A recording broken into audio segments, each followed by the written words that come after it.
말씀입니다. 사사기 3장 15절에서 17절 말씀, 그리고 31절 말씀. 제가 가지고 있는 성경 페이지 수로 구약 성경 364페이지입니다. 사사기 3장 15절부터 17절까지, 그리고 31절 한 절 말씀입니다. 성경 절수가 길지 않기 때문에 우리 다 같이 한 목소리로 다 같이 읽으시겠습니다. 먼저 15절부터 17절까지 다 같이 읽으시겠습니다. 우리 다 같이 읽겠습니다. 시작. 이스라엘 자손이 여호와께 부르짖음에 여호와께서 그들을 위하여 한 구원자를 세우셨으니 그는 곧 베냐민 사람 게라의 아들 왼손잡이 에훗이라. 이스라엘 자손이 그를 통하여 모압 왕 에글론에게 공물을 바칠 때에 에훗이 길이가 한 규빗 되는 좌우에 날선 칼을 만들어 그의 오른쪽 허벅지 옷 속에 차고 공물을 모압 왕 에글론에게 바쳤는데 에글론은 매우 비둔한 자였더라. 아멘. 우리 31절 같이 읽겠습니다. 시작. 에훗 후에는 아나세 아들 삼갈이 있어 소모는 막대기로 블레셋 사람 600명을 죽였고 그도 이스라엘을 구원하였더라. 아멘. 우리 앞뒤 좌우 계신 분들에게 밝게 좀 인사했으면 좋겠습니다. 주님께서 우리 성도님을 사랑하십니다 라고 밝게 인사해 주시길 바랍니다. 주님께서 성도님을 사랑하십니다. 주님께서 성도님을 사랑하십니다. 아멘.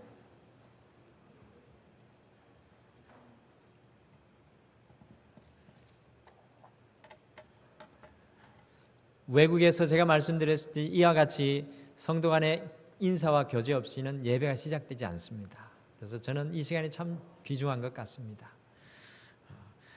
계속해서 우리가 함께 뜨겁게 사랑으로 맞아주고 사랑으로 화답하는 그런 등마루 교회가 되면 좋겠습니다.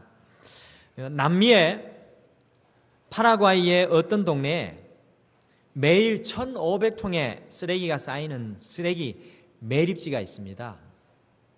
망가진 잡동사니가 가득한 땅, 이 땅이 그곳에 사는 사람들의 고향이었습니다. 약 100명이 좀 넘는 주민들은 매일 쓰레기 더미에서 찾은 물건을 재활용하거나 팔아서 삶을 겨우 연명합니다. 이런 쓰레기 더미에 가까이 가면 절망의 냄새가 진동을 합니다. 모든 것이 불가능할 정도로 망가져 보입니다. 하지만 그들의 절망적인 연약한 삶 속에 무언가 특별한 것이 있다고 하네요. 우리 같이 영상을 같이 한번 보실까요?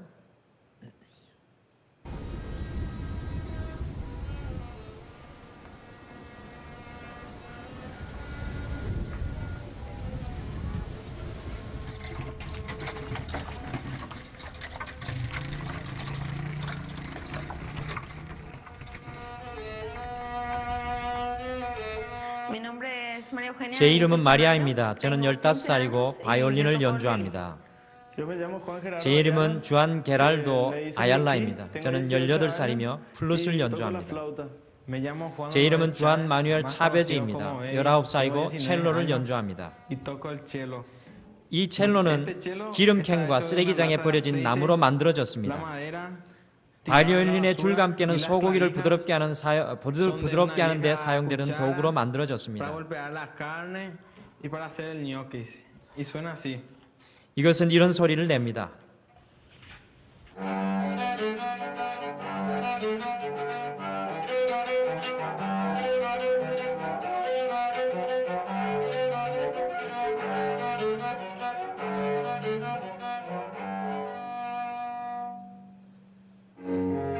이 이야기는 랜드필 하모닉에 대한 이야기입니다.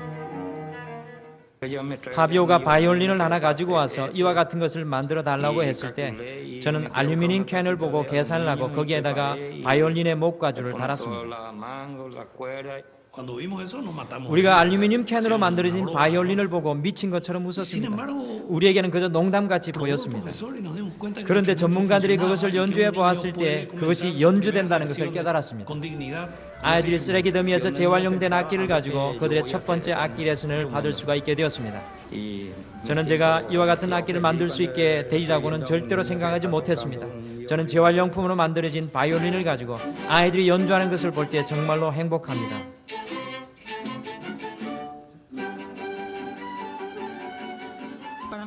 제 바이올린은 나의 일부분이고 제가 어디를 가든지 그것을 거의 가지고 다닙니다.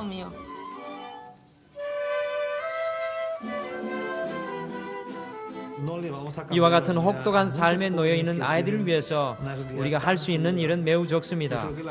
저는 음악이 그들의 삶을 금방 바꿔놓을 것이라고 생각하지는 않습니다.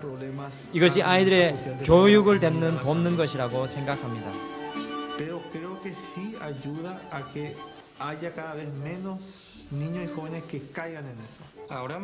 저는 제가 하는 일이 무척이나 자랑스럽습니다. 왜냐하면 음악가들을 위해서 무엇인가 좋은 것을 만들기 때문입니다.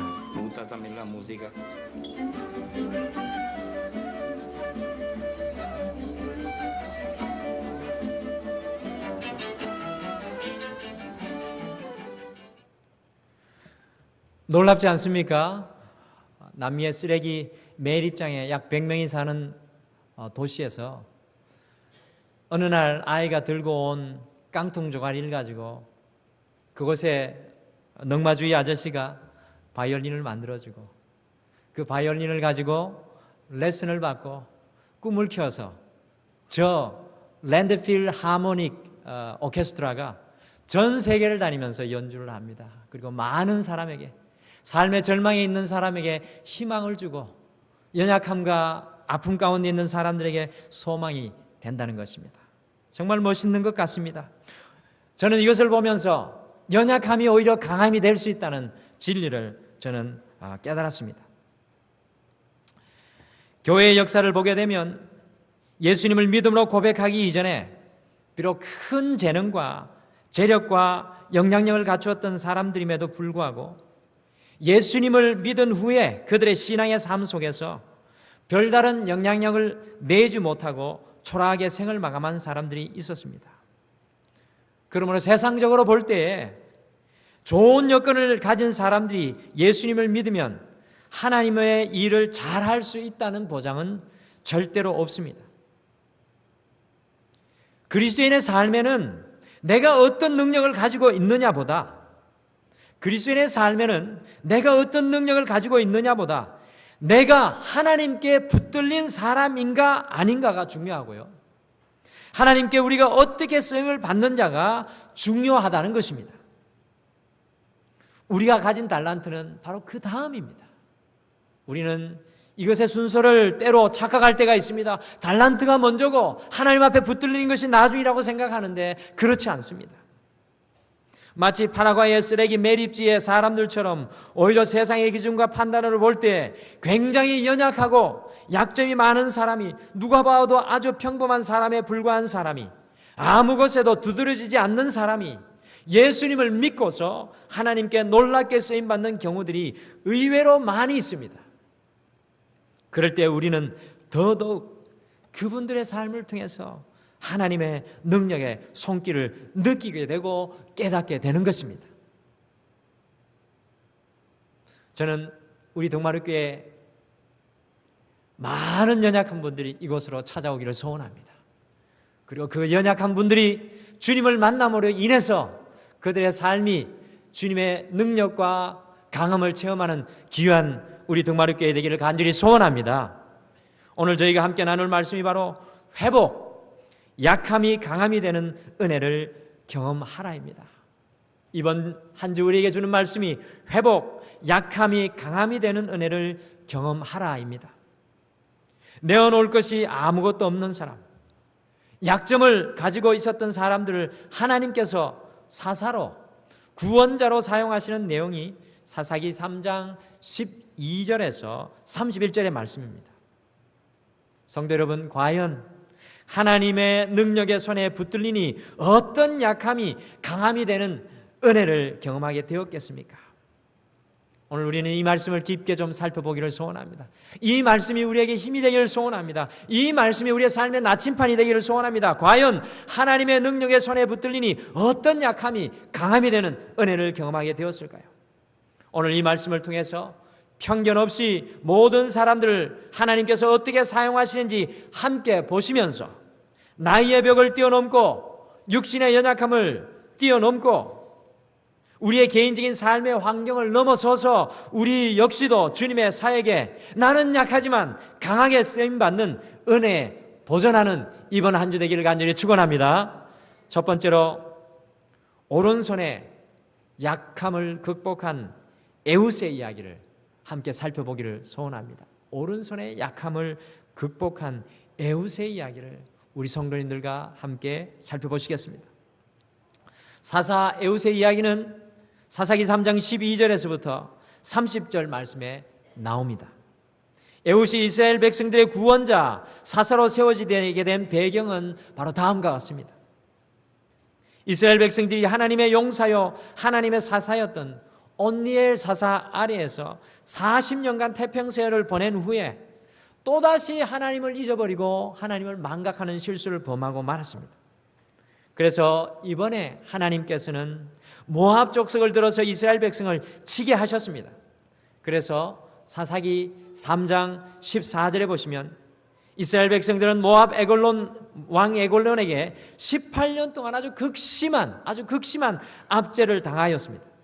그러니 15절에 보시면 이스라엘 자손이 여호와께 부르짖었습니다. 이때 모압의 에골론 왕의 압제로부터 이스라엘 백성들을 구원하기 위해서 하나님께서 세우시는 사사가 에웃입니다. 그런데 오늘 이 아침에 우리가 좀 주목하고 싶은 것은 에웃에게는 아주 특이한 사항이 있었습니다. 에웃에게는 아주 특이한 사항이 있었습니다. 15절을 같이 읽어보시겠습니다. 15절을 같이 읽겠습니다. 15절 말씀입니다. 3장 15절 화면으로 준비되어 있습니다. 같이 읽겠습니다. 시작. 이스라엘 자손이 여호와께 부르짖음에 여호와께서 그들을 위하여 한 구원자를 세우셨으니 그는 곧 베냐민 사람 게라의 아들 왼손잡이 에웃이라. 이스라엘 자손이 그를 통하여 모압 왕 에글론에게 공물을 바칠 때에 아멘. 여러분들 에웃에게 특이사항이 무엇입니까? 네, 바로 에웃은 왼손잡이였습니다. 에웃이 왼손잡이였다는 말을 그냥 듣게 되면 그저 에웃은 오른손보다 왼손을 잘 사용하는 사람이겠거니라는 그런 소리로 들립니다.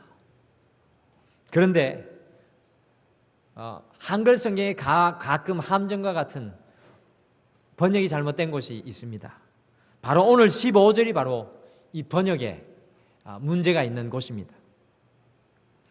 성경 원문 히브리의 말씀을 보게 되면 에웃은 오른손을 거의 잘 쓰지 못하는 오른손이 다친 사람으로 표현되고 있습니다. 다시 말씀드립니다. 에웃이 왼손잡이가 아니라 왼손을 잘 써서 왼손잡이가 아니라 히브리서 성경 원문의 오늘 15절 말씀에는 에웃은 오른손을 거의 잘 쓰지 못하는 오른손이 다친 사람이라고 표현되고 있습니다. 오른손에 장애가 있다라는 그런 말입니다. 그러니 당연히 오른손을 못 쓰고 왼손만 쓰는 사람이 에웃입니다. 치명적인 결함과 아주 큰 약점을 가지고 있는 사람이 오늘 이 아침에 우리가 만나는 에웃이라는 것입니다. 여러분들 15절 말씀해 보니 에웃이 어디 지파 사람입니까? 에웃이 어디 지파 사람입니까? 베냐민 지파 사람입니다. 이 베냐민이라는 이름은 오른손의 아들이라는 뜻입니다. 히브리어로 베는 아들이고 야민은 오른손을 뜻합니다. 야곱은요 12아들에게 예언할 때 창세기 49장 27절에서 보시면 베냐민 지파를 물어뜯는 일이라고 표현하였습니다. 이 베냐민 지파는 오른손을 잘 쓰는 언제나 오른손에 능력이 있는 그러한 지파로 상징되고 있습니다. 우리나라도 오른손을 능력의 손으로 봅니다.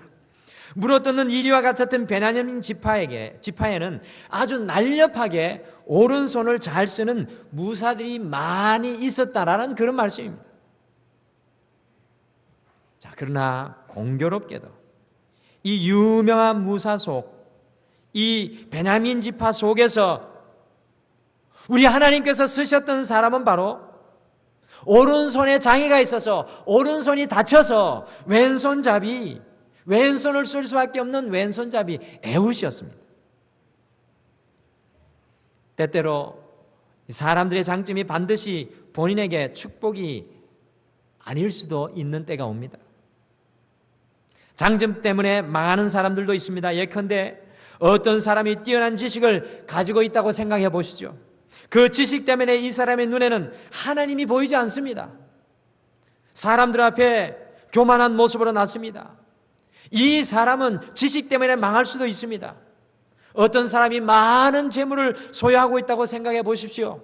부유하기 때문에 세상을 살아가기 편할지도 모르지만 그것 때문에 다른 사람들을 경시하고 무시하는 오만한 사람이 된다면 재물은 바로 그에게 사탄이 되고 죄가 되는 것입니다. 여러분들, 건강한 것이 축복일 수 있습니다. 그러나 건강하기 때문에 하나님을 두려워하지 않고 하나님이 필요 없다고 생각한다면 건강이라는 잠정과 축복이 오히려 교만에 빠지게 하는 함정이 될 수도 있다는 것입니다. 오른손잡이의 용사들 안에 서 있는 에훗을 한번 상상해 보십시오. 능력의 사람들로, 권능의 사람들로 상징되는 그 오른손잡이의 용사들 안에 서 있었던 에훗을 한번 상상해 보십시오. 오른손에 장애가 있어서 약한 사람이라고 여겨졌을 것입니다. 아무것도 에훗에게 기대하지 않았을 것입니다. 그러나 아무것도 가지지 않았던 에훗, 내세울 것도 없었던 에훗은 다른 것이 아니라 바로 하나님은, 그 하나님만 바라보는 그 믿음이 에훗에게 있었습니다. 나의 능력이 아니라, 내가 가진 것이 아니라 오로지 하나님만 바라보았던 에훗, 오른손에 장애가 있어서 왼손밖에 쓸 수 없었던 에훗은 하나님밖에 의지할 수 없는 사람이었습니다. 사랑하는 성도 여러분, 이와 같이 에훗이 하나님만을 의지하는 믿음이 있으니 에훗이 오른손에 장애가 있음에도 불구하고 오른손잡이의 용사 중에서 에훗을 우리 하나님께서 들어서셔서 사사곧 온 이스라엘의 구원자로 오늘 당당히 세우시고 계신 것을 볼 수가 있습니다. 우리는 분명히 기억해야 합니다. 우리 하나님의 첫 번째 관심은 그 사람의 달란트나 가진 것에 있지 않습니다. 오늘 이 아침에 우리 주님께서 우리를 보실 때도 우리가 가진 달란트나 우리가 가진 것, 우리의 외모의 모습을 보지 않는다는 것입니다. 우리 하나님께서 관심을 가지는 것은 그 사람의 마음과 믿음을 보신다는 것입니다. 결국 하나님께서는 세상의 모든 교만과 편견을 물리치시고 에훗을 들어서 모압 왕 에글론의 손에서 이스라엘을 구원하는 사사로 세우셨다는 것입니다. 사사기 3장 15절에서 26절에 에훗이 어떻게 모압 왕 에글론을 죽였는지 잘 나오고 있습니다. 여러분들, 이 장면이 참 인상적입니다. 무엇보다도 모압 왕 에글론에게 이스라엘 백성들이 이 공물을 바쳐야 했습니다. 조공을 바쳐야 되죠. 18년 동안 그 밑에서 지배를 받고 있습니다. 그런데 그것을 이끈 사람이 누구입니까? 바로 에훗입니다. 여러분들, 에훗이 뛰어나서 특별나서 공물을 바치는 사람으로 보낸 것입니까? 저는 그렇게 생각하지 않습니다. 가장 부족한 사람, 연약한 사람을 이스라엘 백성들은 이 모압 왕 에글론에게 보냈던 것입니다. 이 모습을 본 모압 왕 에글론은 안심하고 그 공물을 이스라엘 백성들에게 받아들였을 것입니다. 특별히 사사기 3장 18절에서 19절에 보시면 공물을 메고 온 자들과 함께 다시 에훗은 이스라엘로 돌아가고 있습니다. 그러나 에훗은 그 사람들을 먼저 돌려보내었습니다. 강건한 사람들, 오른손잡이 용사들을 먼저 돌려보내었습니다. 오른손에 장애가 있었던 에훗만이 모압 왕 에글론에게 돌아가서 은밀히 말할 비밀이 있다고 이야기를 합니다. 여러분, 오른손을 잘 못 쓰는 장애가 있는 에훗이 이렇게 말하니까 왕은 별 걱정 없이 자신들의 신하를 다 물러가라고 하였습니다. 자신의 경계를 다 풉니다. 아마도 건강한 사람이 그 말을 하였다면 오늘 말씀처럼 모압 왕 에글론은 사람을 다 물러가라고 하지 않았을 것입니다. 이때 에훗은 미리 준비해서 자신의 왼쪽 허벅지에 차고 오른쪽 허벅지에 차고 있었던 약 45cm 밑에 당금을 꺼내서 그 비둔한 모압 왕 에글론을 찔러서 죽이는 말씀이 오늘 성경에 나오고 있습니다. 에훗의 연약한 모습을 보고 안심한 모압 왕이 아무런 방비 없이 남게 되었을 때 그 기회를 타서 에훗이 이 모압 왕을 죽였습니다. 그리고 에훗은 곧바로 이스라엘 백성들에게 달려가서 전쟁의 나팔을 불고 모압을 향하여 올라와서 29절 말씀해 보니 모두 장사였고 용사였던 모압 사람 10,000명을 죽이고 이스라엘 백성들이 모압 왕의 앞에서 벗어나서 여러분들 30절에 보니까 80년 동안이나 평안함을 이스라엘 백성들이 누리게 되었습니다. 제가 알기로는 이스라엘 사사가 12명 정도 되는데요.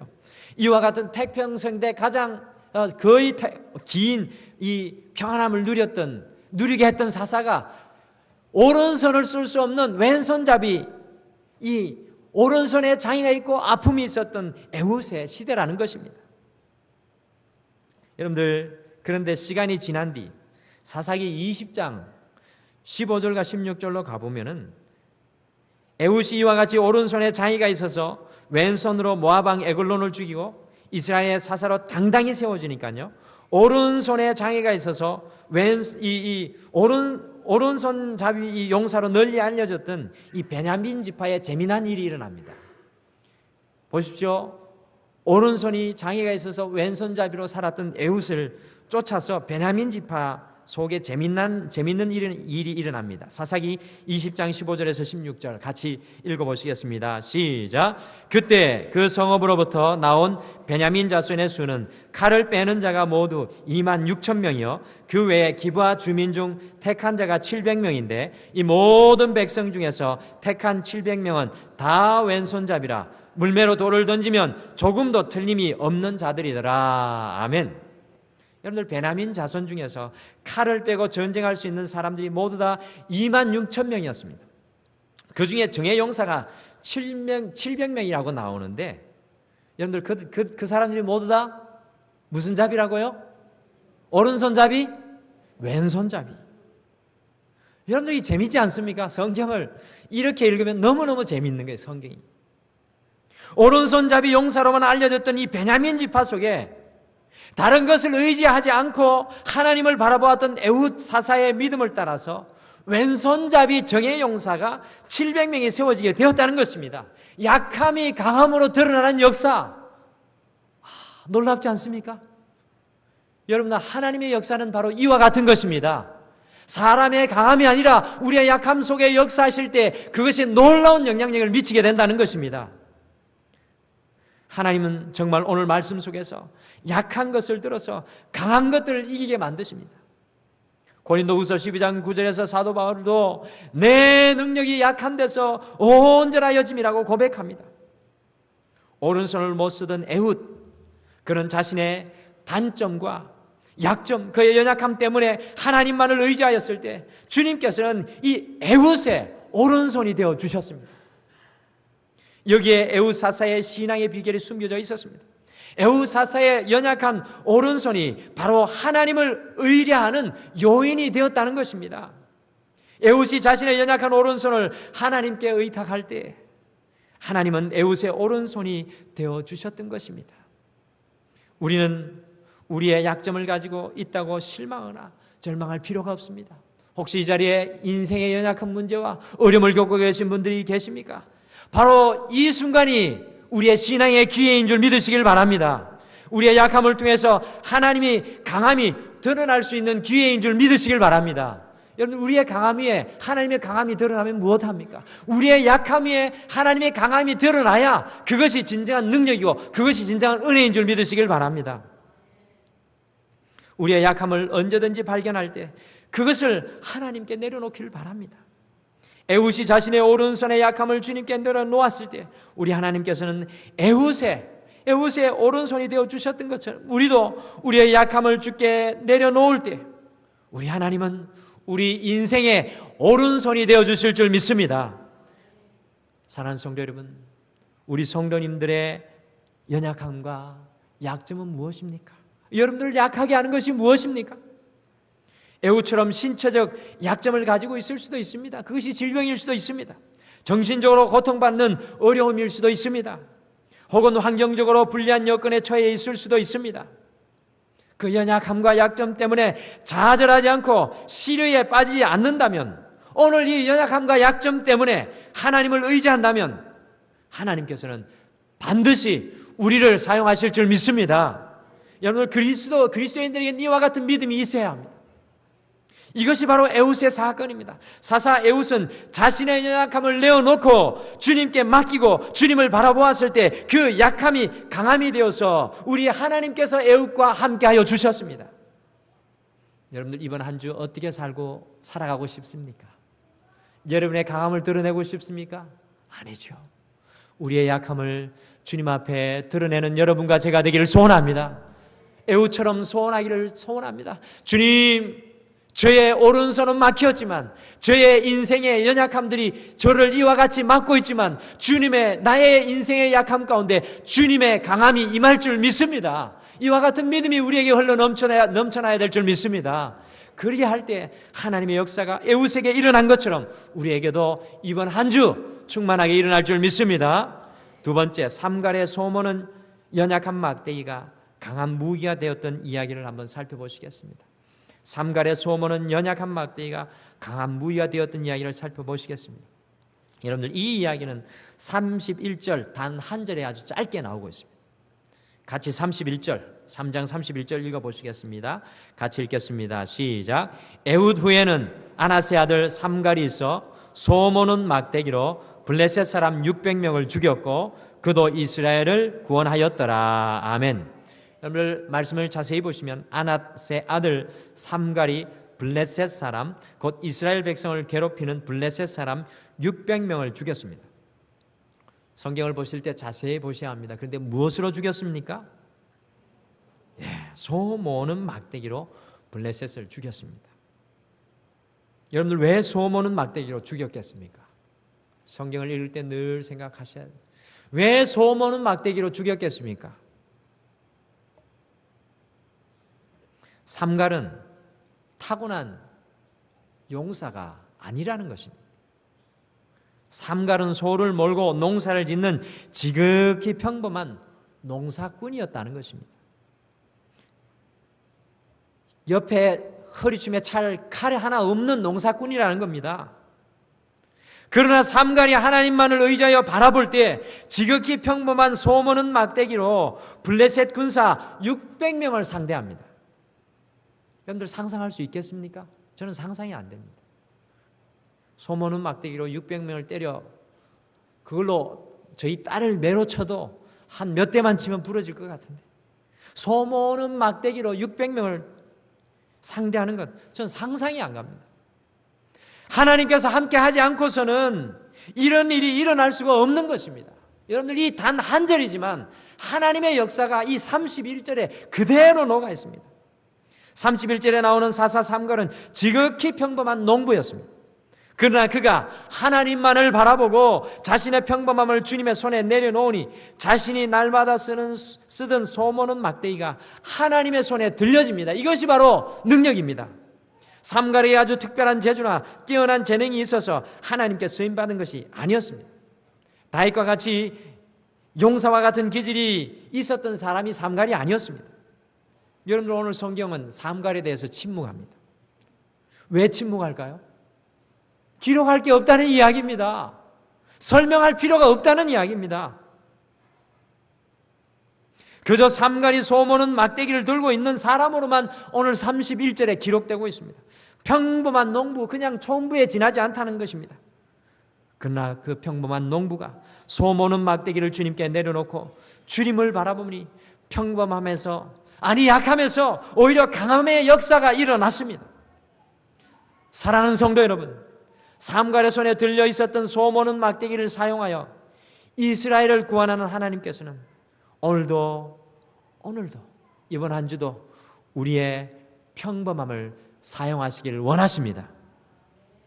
우리에겐 사람 앞에 내놓을 만한 것보다 감추고 싶은 약점, 연약함이 더 많지만 하나님은 그러한 것들을 이용하셔서 큰 일을 하기를 원하십니다. 이것이 바로 하나님의 소원입니다. 여러분들 그리스도인은 이러한 비전을 볼 수 있어야 합니다. 나의 평범함, 나의 연약함, 나의 부족함, 나의 삶의 연약함 가운데 하나님께서 함께 하시면 주님께서 일하실 것이라는 믿음을 가진 사람이 그리스도인들입니다. 삼갈이 그런 사람이었습니다. 삼갈이 그런 사람의 대표였습니다. 31절의 말씀이 바로 그런 말씀입니다. 삼갈이 보여서는 안 됩니다. 삼갈의 인생 속에 함께 하시는 하나님을 보실 수 있어야 합니다. 우리는 우리의 부족함이 전능하신 하나님을 의지하게 만드는 감사의 요인임을 알아야 합니다. 앞을 좀 보시죠. 이분이 누구이신지 혹시 아시는 분이 계신지요? 이분이 누구이신지 아시는 분 계시죠? 모르시는 분들도 많으실 것 같으네요. 생소하신 분이 많으실 것 같은데, 이분은요 저희 교단 목사님 중에 한 분이신데요, 성가 나사렛 성결교회를 담임하고 계시는 강관흠 목사님이십니다. 저는 지난주에 이 성가 나사렛 교회 지난주에 가서 우리 목사님이 설교하실 때 이 목사님이 간증을 하시는데 약함이 강함이 되는 은혜를 설명하시고 간증하실 때 제 가슴 속을 뭉클하게 하는, 그리고 하나님 앞에 다시금 제가 무릎 꿇게 하는 그런 감동의 순간을 체험하게 되었습니다. 여러분들 이 강 목사님은요 이 음악을 통해서 목회하시는 분입니다. 설교 이렇게 하다가요 성도들하고 진짜 그러더라고요. 내 영혼, 그러면 성도들이 사부로 쫙 나옵니다. 그 교회는 그렇더라고요.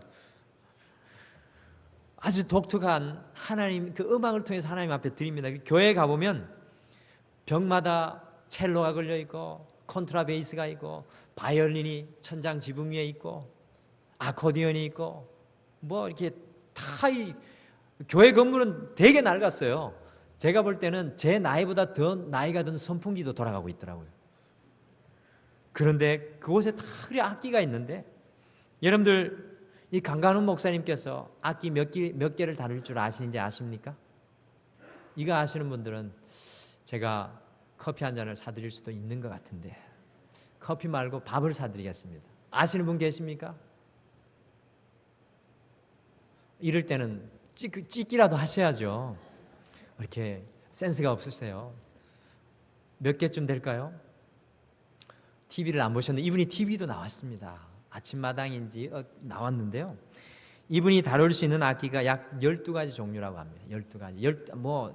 악기가 12가지, 우리 다 음악가 여기 앉아 계시지만 12가지 하면 다 하는 거죠. 악기 12가지 다루면 다 하는 거죠.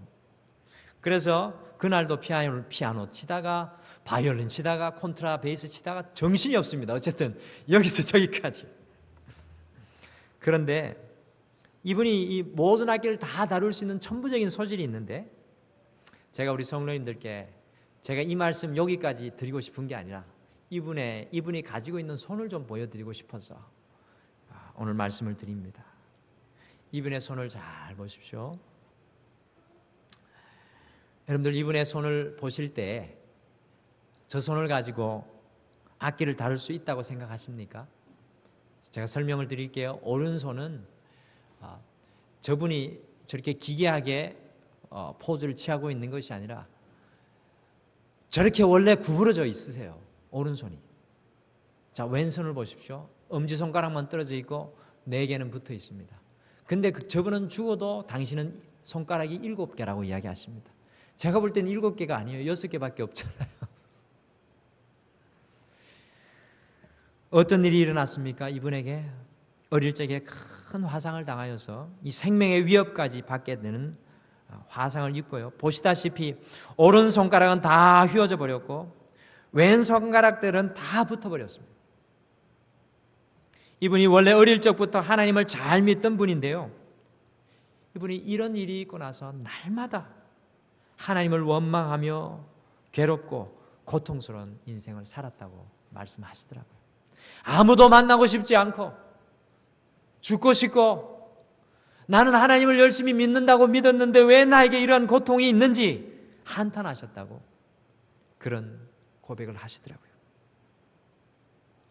그러던 중에 어느 날 그분이 구부러진 왼손 5손가락으로 붙어버린 네 손가락으로, 엄지손가락 하나로 주님을 만납니다. 그리고 음악을 합니다. 그런데요, 이분이 피아노 치는 거 보셨습니까? 강 목사님은 당신이 치고 싶은 대로 다 치십니다. 정말 아름답습니다. 저는 그분 손가락만 봤어요. 바이올린도요, 다 키십니다. 자기가 하고 싶은 대로 다 키십니다. 이분의 연주를 보는 것만으로도 은혜입니다. 사랑하는 성도 여러분, 우리 하나님께서 함께 하시면 우리의 약함도, 우리의 부끄러움도, 우리의 인생의 어두움도 강함이 될 수 있는 줄 믿으시길 바랍니다. 강 목사님이 바로 그것의 증거입니다.